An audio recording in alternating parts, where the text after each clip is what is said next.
Well, hello and welcome to glennzb TV for Tuesday, the show that puts glennzb up your Periscope.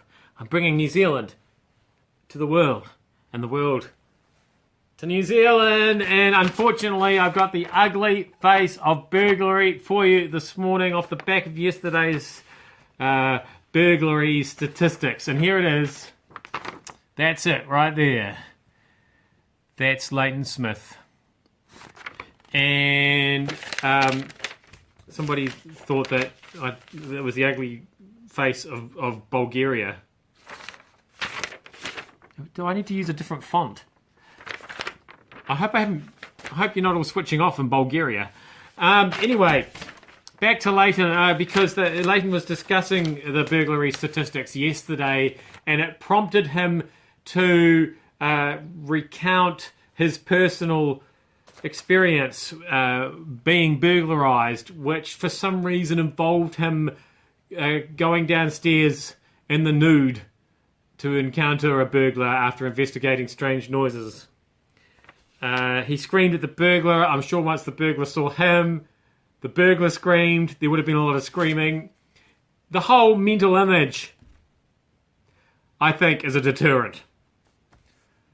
It deters me from listening to Leighton's stories, deters me from looking at Leighton ever again, certainly from thinking about burglarizing anything. Cycling's stupid, isn't it?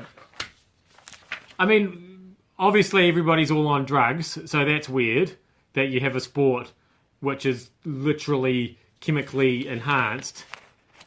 But then a lot of other strange things happen, like this. Now, if you can't quite see, that's an ostrich in South Africa chasing after some cyclists.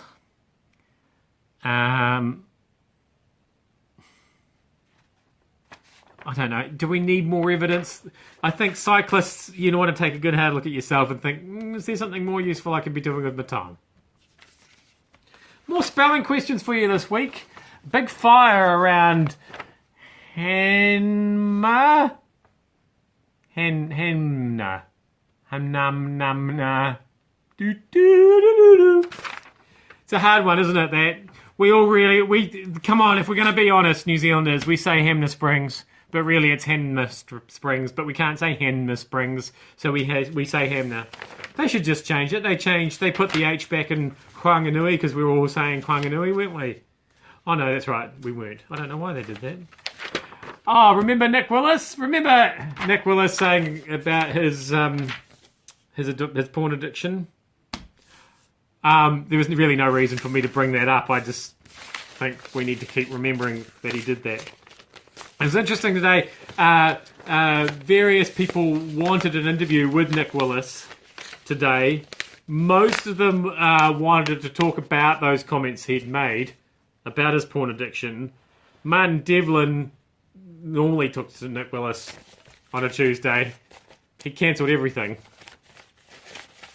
Martin's not very happy about that. Can't help thinking Nick might have thought that was a good excuse to cancel with Martin as well. But who knows how these things work. A little behind the scenes action here at NZME and our sister station Radio Sport. I am glennzb. Thank you so much for having me up your Periscope. If you're tuning in from around the world, you can find those stations online. News Talk ZB, Radio Sport. Be very careful if you're doing a web search on Nick Willis right at the moment. Certainly if you use the word porn as well. I will see you back here again tomorrow.